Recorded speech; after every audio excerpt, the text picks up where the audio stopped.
Muito bem, voltamos com o nosso Minuto Bom Dia agora para falar para você de esporte. É por isso que eu estou recebendo aqui o Edson Castro para falar principalmente do jogão de ontem entre Grêmio e também o Estudiantes. Final, praticamente quase uma final da Libertadores. Que ritmo esse jogo, hein, Edson Castro? Boa tarde. Boa tarde, Leandro. Boa tarde aos nossos telespectadores. Há um tempo atrás poderia até ser encarado como uma final antecipada, né? Pela história de Estudiantes e também do Grêmio, que é tricampeão da Libertadores. O Estudiantes tem um título. Acontece que o Estudiantes vive outros dias de economia em relação ao seu elenco. O elenco do Estudiantes não é mais aquele grande Estudiantes que a gente conheceu no passado, mas é um time que quase aprontou na arena, né? O Grêmio, a gente falava ontem, o Grêmio tem muito mais qualidade, é muito mais qualificado do que essa equipe do Estudiantes, muito mais favorito, mas ontem quase se complicou, teve que buscar o segundo gol lá no final do jogo. Achei que o Grêmio ia golear ontem. Pelo início, o Grêmio começou muito bem, marcando em cima, não dando espaço, fez o gol muito cedo, né? Fez o gol muito cedo, a gente já está vendo o que tem no jornal de hoje, inclusive uma reportagem sobre o jogo, mas aí tomou o gol de empate também muito cedo. E talvez foi o único erro de marcação que o Grêmio cometeu ao longo do jogo, até porque o Estudiantes não exigiu do Grêmio. O Estudiantes foi um time que ficou atrás, esperando para ver o que ia acontecer, se de alguma maneira poderia ter um contra-ataque, só que do jeito que eles jogaram acabou não acontecendo, e merecidamente o Grêmio está nas quartas de final. O Grêmio fez por merecer no tempo normal. Nas cobranças de pênalti foi muito mais efetivo, bateu muito melhor os pênaltis, todos os jogadores bateram bem, havia uma incógnita ali, porque o Grêmio vinha perdendo pênaltis no Campeonato Brasileiro, né? E o Luan não bateu pênalti, interessante analisar isso, porque o Renato, nos bastidores, já tinha comentado que talvez o Luan não fosse mais bater pênalti, e ontem acabou não batendo na série inicial dos 5 pênaltis, e o Grêmio venceu, merecidamente, no sufoco, merecia ganhar, para mim, acho que merecia ganhar no tempo normal, por muito mais do que 2-1, mas foi buscar nos pênaltis essa vitória que o leva para as quartas de final da Libertadores. Como é que fica a situação do Grêmio? Quem que vem pela frente? Outro argentino, né? Outro argentino, Atlético Tucumã. Vale ressaltar que, embora o Atlético Tucumã seja uma equipe menos conhecida no cenário internacional, é uma equipe que vive um bom momento no Campeonato Argentino. Está entre os primeiros colocados do Campeonato Argentino. É um outro tipo de jogo que o Grêmio vai enfrentar, um adversário, imagino que bem mais forte, mais qualificado do que o Estudiantes. O Estudiantes tem a mística, tem a camisa, tem a história. O Atlético Tucumã não tem isso, né? O Atlético Tucumã surge no caminho do Grêmio como surgiu o Lanús no ano passado, mais ou menos no mesmo sentido. Equipes desconhecidas ainda para o cenário internacional, mas que estão buscando espaço. O Lanús, no ano passado, chegou à final da Libertadores. Não estou dizendo que o Atlético Tucumã vai eliminar o Grêmio e que também vai conseguir uma proeza dessas. Mas o Grêmio, ainda assim, o considero favorito em cima do Atlético Tucumã. Mas tem que ter cuidado. Esse Atlético Tucumã é mais qualificado do que o Estudiantes. Ainda falando sobre Libertadores, nós tivemos outros jogos nacionais aí de brasileiros que passaram por essa competição. Como é que foram os outros? Ontem à noite a gente teve o Santos, né? Os outros 2 jogos são hoje e tem o Palmeiras amanhã. Hoje joga o Corinthians, tem que reverter em cima do Colo-Colo, perdeu 1-0 lá no Chile. Joga o Cruzeiro e Flamengo, que é o confronto brasileiro. O jogo é em Minas Gerais. Cruzeiro venceu fora, o primeiro por 2-0. O Flamengo está aí com uma parada bem difícil pela frente. E amanhã a gente tem o Palmeiras, né? O Palmeiras venceu o Cerro Porteño lá no Paraguai por 2-0 e joga amanhã em casa. Ontem a gente teve um triste cenário pro futebol sul-americano e principalmente para a história do Santos. O Santos, tricampeão da Libertadores, bicampeão do mundo, com títulos nacionais, Santos de Pelé. Olha, cenas realmente lamentáveis do que aconteceu na Vila Belmiro. O Santos teve a decisão ontem, no final da manhã, a decisão de que perdeu, né, os pontos lá na Argentina, devido à escalação irregular de um jogador, tomou 3-0 pelo placar de punição, tinha que fazer 4-0 em casa para seguir adiante. Não conseguiu fazer nenhum gol e ainda assim invasão de gramado, bombas que a torcida jogou no gramado. O jogo acabou aos 36 minutos do segundo tempo. Realmente, o Cuca depois deu uma entrevista falando da estrutura do Santos, que não está bem, falando da diretoria.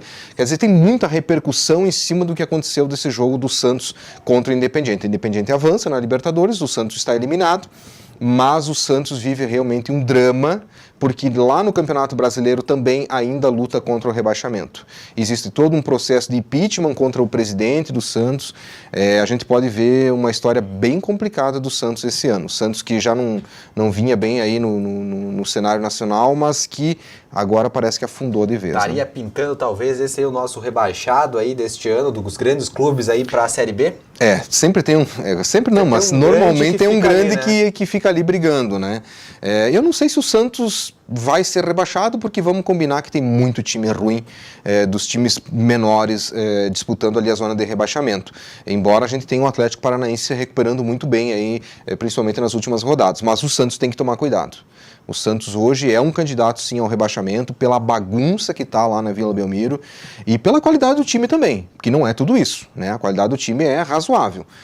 O Santos vive um drama como viveram outros grandes clubes que acabaram caindo. A história diz que Palmeiras, Grêmio, Internacional, Corinthians, enfim, outros clubes Fluminense foram rebaixados justamente pelo extracampo. Né? Quando a coisa descambou em termos de direção, em termos de administração, o grande clube acabou caindo. A gente torce que não, né? Eu sinceramente, como um amante aí do futebol, acho que você perder um grande time, uma história bonita como tem o Santos, numa primeira divisão, impacta o próprio campeonato. Agora também a gente não pode tirar o demérito de uma má administração de um clube de futebol, que foi o que aconteceu com o Internacional recentemente. Muito bem, vamos seguindo com o nosso jornal Bom Dia Digital, e é o seguinte, na página 22 do Bom Dia, a gente vai mudar agora de um pouquinho de assunto e vai falar do futsal. Olha, a Liga já fez um levantamento dos números, mas o que destacou ontem, na verdade, no cenário do futsal local, foi a saída de um dos jogadores mais queridos pela torcida, aí, o Nenê, né, que está indo para o futsal do Kuwait. É isso? Tem futsal no Kuwait, Castro? Não sei se tem futsal, mas tem dinheiro lá, né? A gente até fez uma relação aqui que o futebol está perdendo vários jogadores brasileiros para o Oriente Médio, né? Os sheiks lá estão com dinheiro, enfim, né? E estão levando jogadores daqui, o Egito principalmente, mas pegou de surpresa. O Nenê é um jogador que realmente o Atlântico gostaria que continuasse, teve uma lesão, mas iria se recuperar, nos próximos dias talvez pudesse estar de volta. E aí essa notícia do Nenê indo para o futsal do Kuwait. É mais uma perda importante no caminho do Atlântico rumo ao grande objetivo da temporada, que é a Liga Nacional. O Atlântico perdeu o Cabriúva, perde o Nenê, são dois jogadores referência dentro do grupo.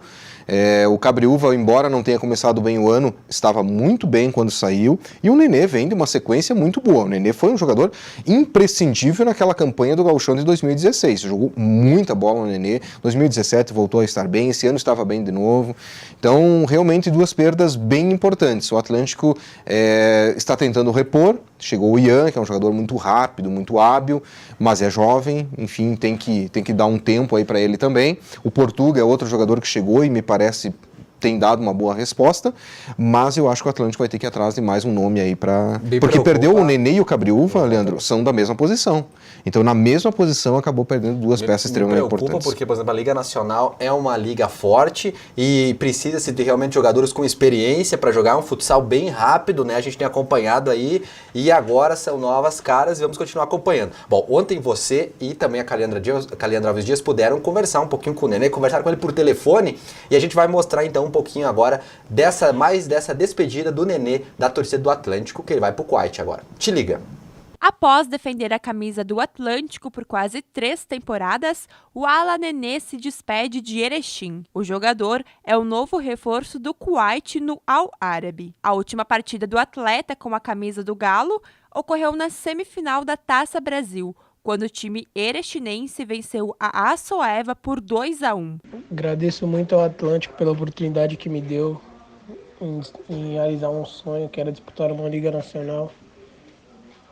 Só tenho a agradecer a todos do clube, diretoria, as tia, o roupeiro, todos que me acolheram durante esse tempo. Só tenho a agradecer, principalmente a torcida que me acolheu de uma forma especial desde a minha chegada, sempre me apoiando, sempre me colocando para cima, e sem eles eu tenho certeza que não seria dessa forma a minha trajetória no Atlântico. E Só tenho a agradecer mesmo a essa equipe que me abriu as portas. Espero um dia voltar e estou saindo de cabeça erguida e com a consciência limpa de que dei o meu melhor todas as partidas que eu disputei com a camisa do Galo. Muito bem, voltamos com o nosso Minuto Bom Dia e agora é o seguinte, tu também traz aqui os números da Liga Nacional e o Galo vai viajar sexta-feira, tem mais um confronto fora de casa, é isso? Exatamente, o Atlântico viaja, a delegação viaja na sexta, vai para Francisco Beltrão, onde enfrenta o Marreco no sábado, é um dos 4 primeiros confrontos que o time tem nessa reta final da primeira fase. A gente até faz uma analogia aqui pela briga pela ponta da tabela, então tem a CBF, Joinville, o Atlântico, o Pato, que vem muito bem, e é a grande surpresa entre os clubes esse ano, e o Corinthians, que são os times que ainda brigam ali pela liderança, pelas primeiras posições, e o Atlântico quer muito estar entre os 2, 3 primeiros colocados, até para daqui um pouco evitar um confronto mais forte contra a Joinville ou contra a CBF antes da final. Agora, vale ressaltar que alguns clubes importantes estão fora dessa lista. Como o Magnus. O Magnus é um clube que está fora dessa lista, é um grande time, está disputando inclusive o Mundial de Futsal lá na Tailândia, que está acontecendo, começou ontem, enfim, acontece até o final de semana, e são clubes que não estão aqui, Copagril, enfim, clubes que não estão aqui nessa lista dos 5 primeiros colocados e que podem enfrentar justamente esses 5 primeiros colocados. Então, fugir da CBF, de Joinville, do próprio Pato, numas quartas de final, enfim, passando das oitavas, é importante. Agora, vale ressaltar que daqui a pouco acaba pegando esses clubes de maior poderio, como o Copagril, como o Magnus nas outras fases. Mas aqui tem um resumo do que está a liga aí nessas... há 4 rodadas aí do final da primeira fase. O técnico Giba tem uma pedreira nessa Liga Nacional e vai ter que ir pela frente. Bom, seguindo o nosso caminho, vamos falar de tênis. Fim de semana foi de duelo aqui no Piscina Clube de Erechim. Na semana passada nós tínhamos conversado. Como é que foi essa competição aí, Castro? Exatamente. Teve um torneio de tênis no Piscina Clube, um torneio interno ali que vale para o ranking interno do Piscina Clube. E aí a gente traz os resultados, as fotos dos vencedores também na edição de hoje. Ainda falando em esporte amador aqui, o Açari lá de Itatiba do Sul conquistou tricampeonato municipal lá em Itatiba do Sul, também está na capa do Bom Dia. No Bom Dia. Jornal de hoje. E na contracapa tá aqui. Ele, Márcio Nunes, o Ipiranga tenta voltar à liderança da Copinha. É hoje quando ele inventa o poderoso Soledade, Castro. O Ipiranga tem hoje o 4º jogo aí na primeira fase da Copa Vianney Carlet. Uma partida que eu julgo tranquila, né? Eu julgava tranquila também o São Borja, mas enfim, a gente já falou sobre isso ontem também. Eu acho que o Ipiranga tem que estar atento, respeitar os adversários, o Ipiranga tem que jogar.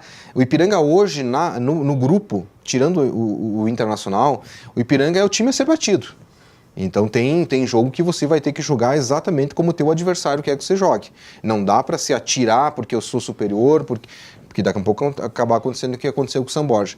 Mas eu acho que o Ipiranga passa hoje e é mais tranquilo aí contra a Soledade, é uma equipe que não está entre as principais forças do futebol gaúcho, muito menos no grupo do Ipiranga.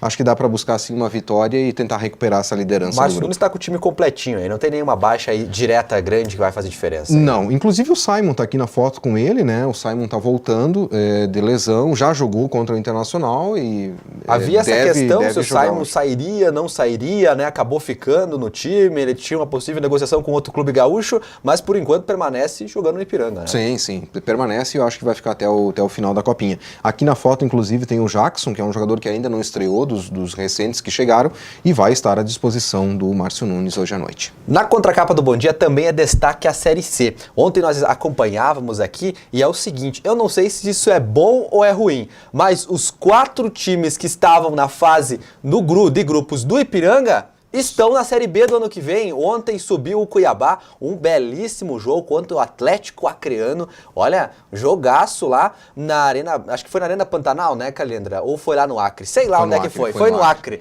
Mas é o seguinte, subiram os 4 times. Isso é bom ou é ruim pro Ipiranga? Eu acho que ficou ruim. Por quê? Ficou ruim esse ano. No ano que vem é outra história. Ficou ruim porque o Ipiranga viu que esse ano era a grande chance de subir para a Série B. Por quê? Porque os times do Norte realmente não estavam bem. A gente já vinha analisando a tabela ali, a questão de pontuação, a gente já imaginava que os times do Norte poderiam não fazer frente de uma maneira muito forte contra as equipes do Sul. E o Márcio Nunes falou sobre o Cuiabá. O Ipiranga ganhou os 2 jogos do Cuiabá. Pois é. Ganhou lá e ganhou aqui. E aí o Márcio Nunes, esses dias a gente estava conversando numa coletiva de imprensa e ele falou justamente sobre a equipe do Cuiabá, dizendo que o Cuiabá era uma boa equipe, uma equipe de dinheiro, que investiu muito no Campeonato Brasileiro da Série C desse ano e que tinha grande chance de subir para a Série B. E foi o que aconteceu. O Cuiabá subiu, Bragantino, que já há algum tempo estava fora da Série B, voltou para a Série B. E aí a gente tem o Operário, né? Que eu acho que dos times que subiram, valia uma grande torcida. O Operário do Paraná realmente é um clube muito popular lá na cidade, Ponta Grossa. E a torcida abraçou o Operário e esse ano realmente eles subiram para a Série B do Campeonato Brasileiro. E fora isso, o Fogão, né? Fogão Paulista, o Botafogo de São Paulo, que também venceu o seu confronto lá com o Botafogo da Paraíba também. Foi Série C que foi, mas é o seguinte, deixa a questão do Joinville, que era uma principal aposta, tinha dinheiro investido local e agora rebaixado para a Série D. Ano que vem, na C, o Ipiranga deve ter Brasil de Pelotas pela frente, aí possivelmente aí é outra pedreira para dificultar, vai ter o São José agora. Um outro cenário, né, Leandro? Um outro cenário. A subida de 4 times do Sul, e em mantido a fórmula de regionalização na primeira fase, o Ipiranga vai ter um outro cenário de adversários.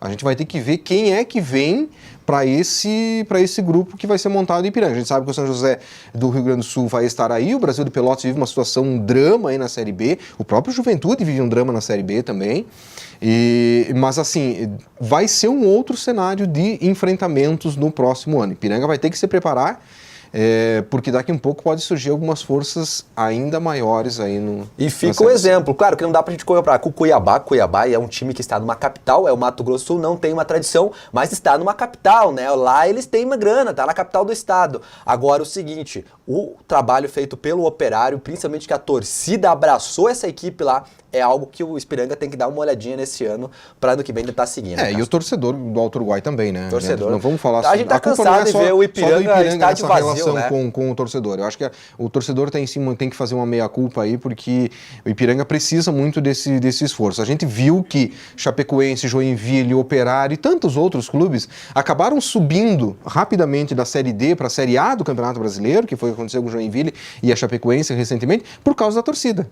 Quer dizer, se a torcida pega junto, há uma probabilidade muito maior das coisas darem certo. Muito bem. São mais informações do esporte de hoje? Isso aí. Beleza, agora a gente te espera amanhã novamente, tá?